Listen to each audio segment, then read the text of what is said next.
So I want to be able to teleport around my scene. So there's two prefabs that I need to drag into my scene. The first is inside the Tilia indicators object pointers, Unity, runtime, prefab. I'm going to use the curved pointer, just seems to look more natural. And then inside the Tilia locomotors teleporter Unity runtime prefabs, I want to do a instant. So it just blink and I'm there. So let's deal with the teleporter instant first. Look at the inspector here. So what is going to be teleporting? Well, that's where this tracked alias comes into play, because we want the whole play area to teleport.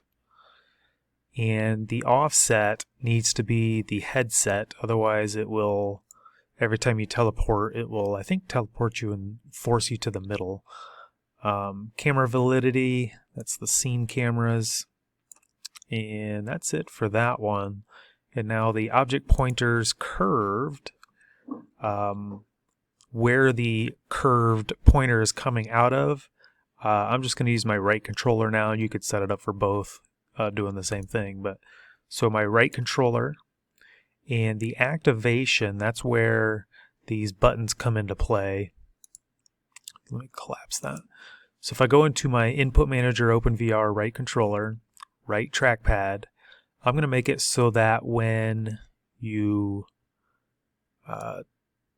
touch, it lights up, and when you press the joystick on the Oculus Quest controller anyways, it should leap into the new area. And finally, to actually make it happen, under the selected down here, if you hit the plus, and the object that's going to be doing this is, oops, sorry, not that one. It's going to be the teleporter instant. And under function, teleport facade, teleport. That will actually do the action of jumping from one place to another. So I'm here, if I touch my trackpad, it lights up, and when I click it, I teleport. I can teleport on top of the table, I can teleport far away, but it works.